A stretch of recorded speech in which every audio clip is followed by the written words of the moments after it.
If you like to laugh, and who doesn't, then you've come to the right place. Welcome to My Funny House with the Powell brothers. Frank Powell is a real estate broker who was born and raised in San Diego, along with Frank's brother Mark, a real estate broker who also lives in San Diego. Each week, the Powell brothers bring in a special guest comedian to share hilarious real estate stories so you can learn what can go really right and what can go really wrong with home improvements and home ownership. So now, let's get into it. With My Funny House, here are your hosts, Frank and Mark Powell on The Answer San Diego. Happy Saturday morning, San Diego. Thank you for tuning into My Funny House with the Powell brothers. My name is Mark Powell. I'm a real estate broker here in San Diego, and I'm sitting right next to my brother, who's also a real estate broker, and his name is Frank Powell. Thanks again, everyone, for tuning in. Beautiful Saturday as usual. You got another applause. You got one last I know. I keep getting applauded. You got an applause this week. Jeez. So anyway, we're going to have a good show today, but before we do that, we also have to introduce our co-host, Maria Herman. Say hi. Yay. Oh, listen to that. Yeah, you got real screams. The joy of children. And also in the studio with us this week, the one and only, the cleanest comedian out there, James Schrader. Yay. What? I'm not clean, by the way. Like, my body's clean, but Yeah. if you expect to come to a show and see me and think it's like, oh, he's going to be clean. Oh, clean, No, yeah. he's not. Good. G-rated. Not so much. G-rated. Our show's G-rated, but This guy's his are not. filthy, is what you're going to be saying. Well, Good. we have a good show today. We're going to talk about something that happens often. It's called home buying mistakes that buyers make. Home buying mistakes. And these are very standard mistakes. One of the first mistakes home buyers make is they can't afford the house. That's a big mistake. But it's hard. There's a part of you, though, and it's weird because I remember I've only bought and sold one house in my lifetime back in Tampa, but I remember having friends that were buying houses and things, and there's part of you like, yeah, but like if you overextend a little now, you'll make more money, but your payment will always be the same and da-da-da. But it's that slippery slope of like, but I can just get a little more, or Right. I want that thing. It's a hard one to like just control yourself, I think. Well, if you look at the numbers, no one can actually afford a house, right, Mark? Yeah, I don't know how anyone. Yeah, I don't know no how one can anybody's- actually afford it. But what you want to do is you want to figure out how to get into a house, and what you don't want to do is get a house when you're like super in debt, right? Right. That's the first mistake. Who's People- approving your loan if you have all that debt? by the way? Nobody's approving Okay. it. Well, they did in the past. That's how we had that big problem. That's true. Right. 2008, Everybody gets a home. 2008. You could get an approval on a cocktail napkin. Here, you're approved. You get a home. You so, get a home. So what we recommend to people who are about to buy a house is to meet up with a qualified lender. You can call us. We have a couple of lenders that are preferred. Call the Powell brothers. We'll let you know. And we recommend that you pay off your debt.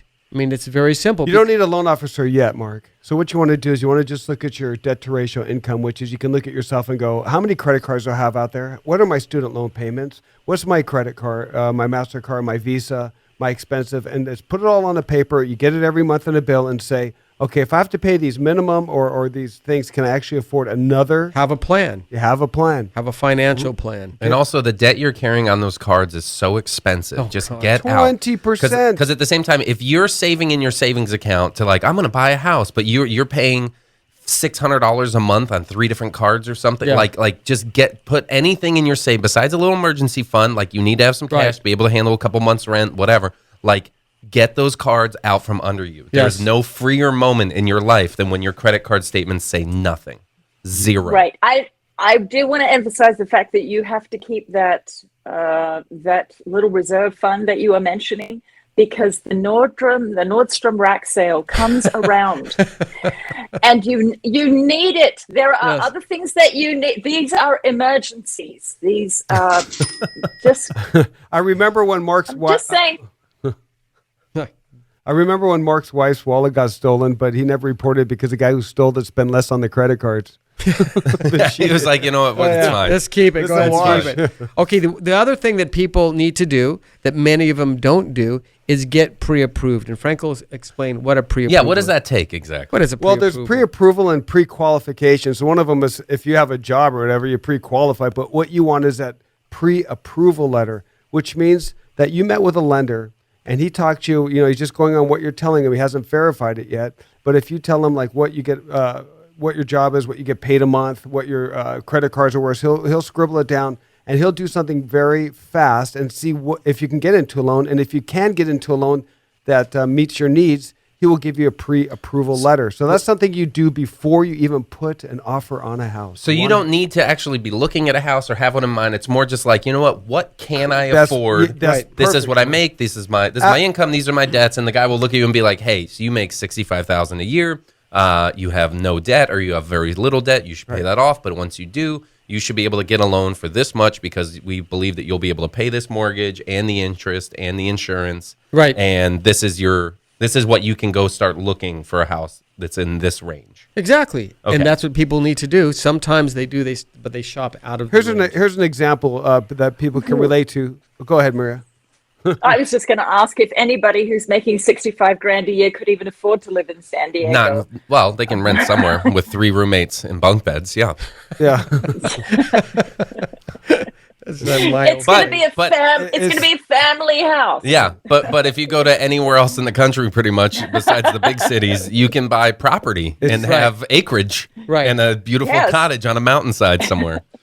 The real joke is really simple: home affordability. Right. They're not affordable. That is self-sufficient. That means different things in different places. Right. That's for sure. Hey, let me ask Frank a question, and James, and everybody here, and Maria. So here, just chime in on this. These are what I think the 2 biggest mistakes are when you're in the home buying process that buyers make. One is not hiring a realtor or real estate agent, and the second one is hiring the wrong agent. Both are huge mistakes. And well, first clarify what makes the wrong agent. Not us. Hey, Bingo. Powell brother. Well, Ding, ding, ding, ding, ding. Yeah. There's a lot of agents that start off like, give me a call, I'll help you out. Then you call them, it goes to voicemail. You call them, I can't meet you on this day. You call them, I'll get back to you. And you just. But why is it important to hire an agent to begin with if you're going to buy a house, the home buying process? Well, listen, if people bought like cars, you have a little bit of history. Buy 2 or 3 or 4 or 5 cars, you get a little bit of history. But no one has bought multiple houses. The steps are so vast that you do need somebody to help you get through. If you figure out how many times you signed that residential purchase agreement, you signed the disclosures, the seller property questionnaire, how to deal with it, there's so many legal documents that could get in trouble. It would be mind-boggling. It's Really mind-boggling. Yeah. You would never sign a contract of that length without You would not having even a know what lawyer you're signing. Exactly. look at it first. Absolutely. Therefore, you shouldn't go through the home buying process without having a professional look through the documents, make sure it's all correct in your best And interest. also, an agent will tell you, like, let's say you go to a house, you go, I love it. You go inside, it has really nice kitchen, nice this, but the agent will take it back and go, let's figure out what is right and what is wrong with the property. You don't want to buy something that, it's like putting the lipstick on a pig. And then when you get into it a month later, the shower's not working, the toilet's not working, there's problems with the roof, it leaks. the framing can't hold the sex dungeon that you have planned. Like, there's so many things you need to know. That comes up often. That one especially.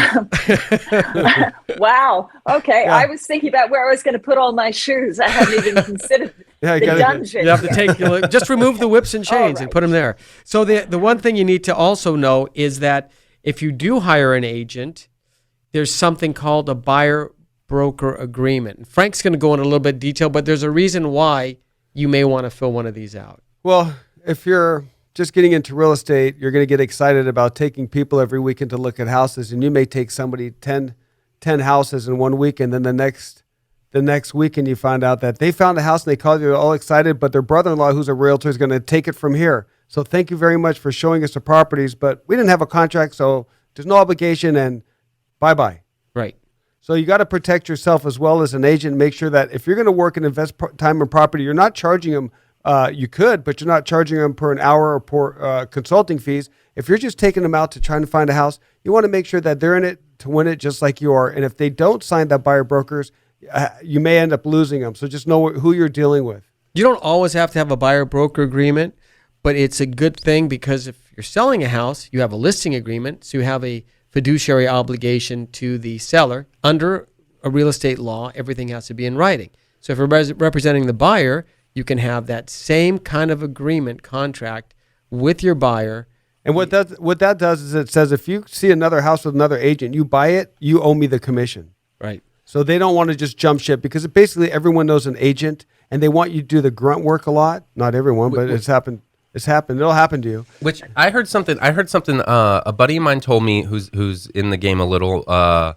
He told me that like Zillow is big on that. Yeah. Where if you go on Zillow and you see a house that you like and you're like, oh, cool, then you schedule a walkthrough, even though maybe you're working with another agent or something, but you schedule a walkthrough through the app and you go look at it and then you use a different agent and not one of their agents or whatever to buy it, they can kind of come after you and try to take part of that commission. Like, no, you saw it. We showed you the house. Right. I don't know. I don't know exactly how Zillow works, but that's exactly how a buyer-broker agreement works because you have you're hiring Once again, them. it's another contract that you sign. And you don't know what you're signing, and that's why you get an agent. That's why you want to work with a realtor. Yeah. You don't listen. You don't have to have one.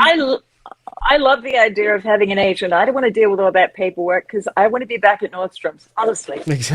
There you go. You do, and it takes a while to. I mean, we have training after training after training to deal with all these, and every year, in fact, the residential purchase agreement that you signed was 8 pages. This year, it went up to 16 pages, so it already doubled. So things that happen during the year, do they get added? Laws that change get added. But 5 of them are blank. You have 5.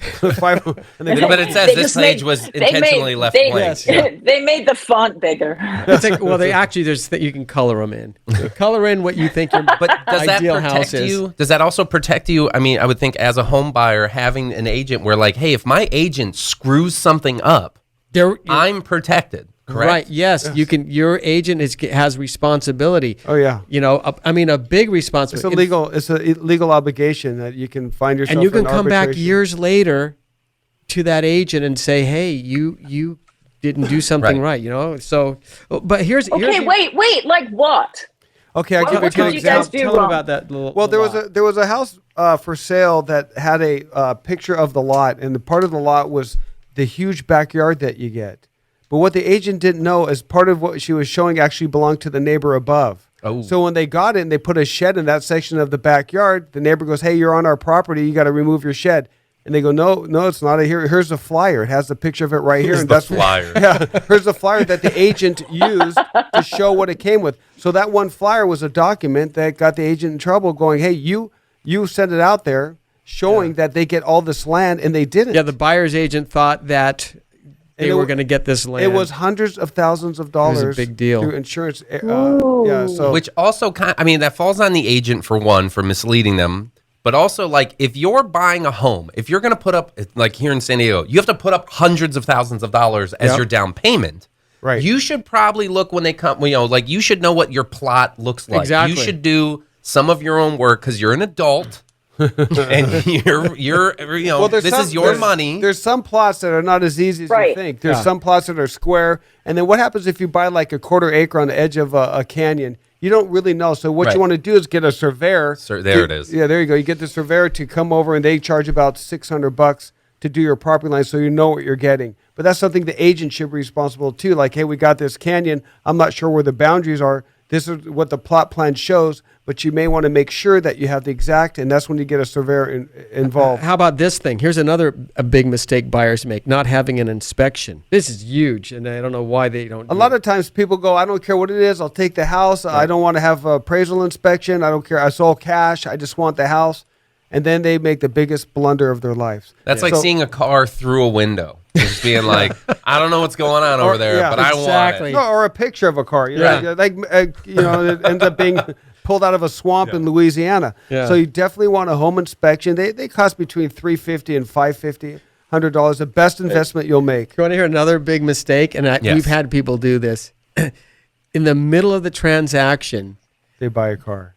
one guy bought a helicopter. Remember that guy? Oh yeah, I bought a helicopter. That's a $250,000 purchase. Yes. Oh, wow. Exactly. He bought a helicopter in the middle, and then he The couldn't- loan just came in and They goes, go, wait a minute. Why did just you buy put that? 250. It's a great deal. I had to buy it.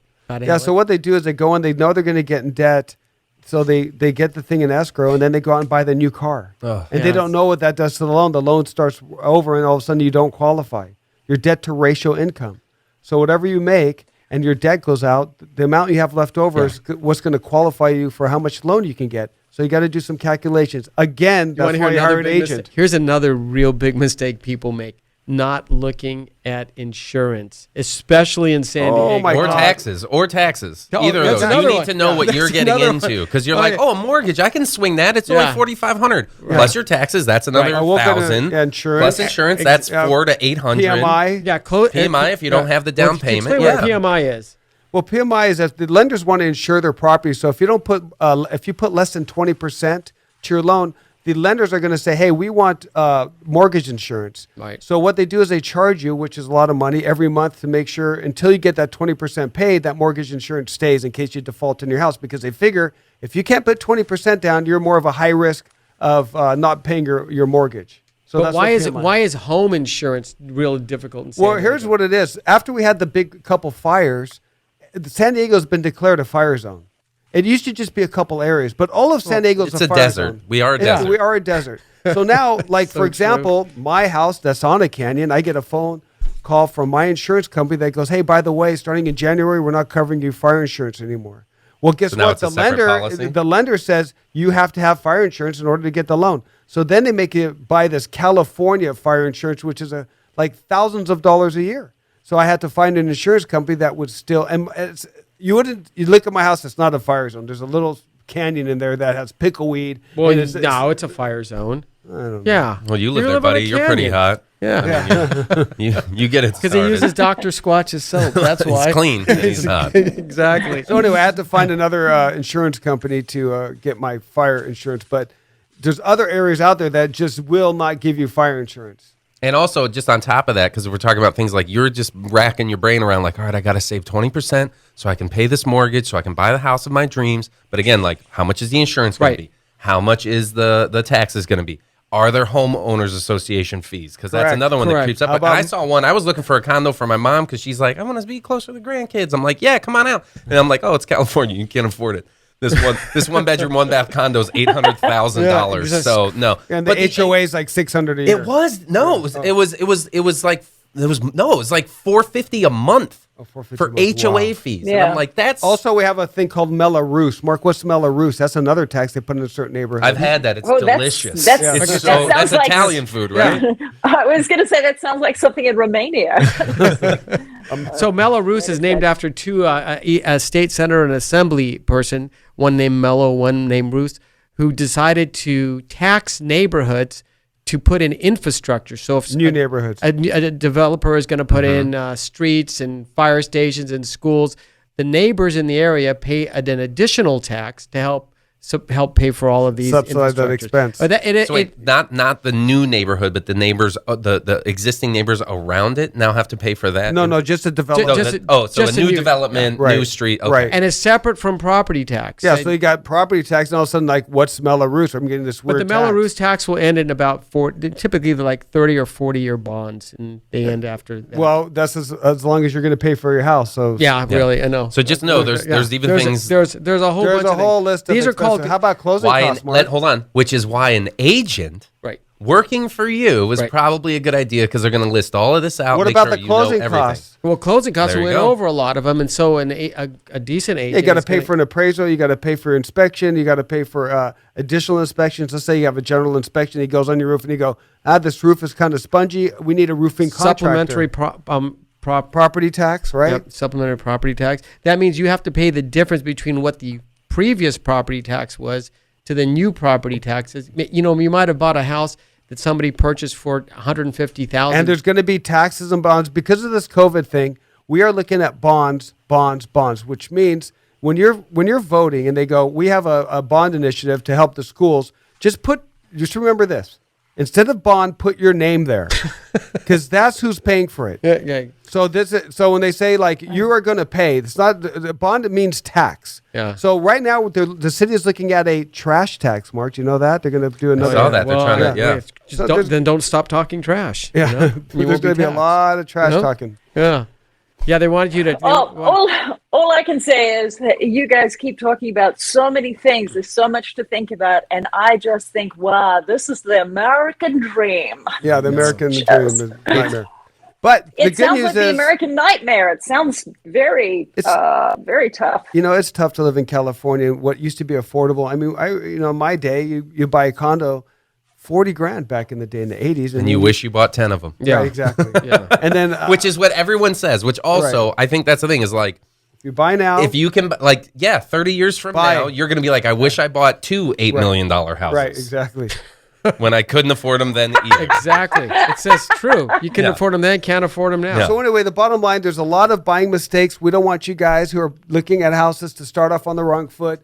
Let's take care of your debt. Let's take care of your credit rating. Let's make sure you have a solid job because of all this COVID. Make sure you have a good down payment. Make sure you modify your life so you can actually save. You have to sacrifice. You have to cut things that you enjoy. And it may be a 5-year plan. So when Mark and I work with people, sometimes it's not going that week. It's like, wait a second, we got to set you up. And you're going to be buying a house in 5 years from now. But 5 years is going to come and you're going to be prepared. Right. Now, with that in mind, we only have another minute. So let's figure out how to get in touch with our beautiful co-host and our guests. Me? Well, Not you, Mark. Okay. We know how to you're get in touch so with you. beautiful. Thank you. Maria Herman, how do we get in touch with you? Please check out comedyheights.com. Find us on all social media under Comedy Heights, and you'll find me there. And James?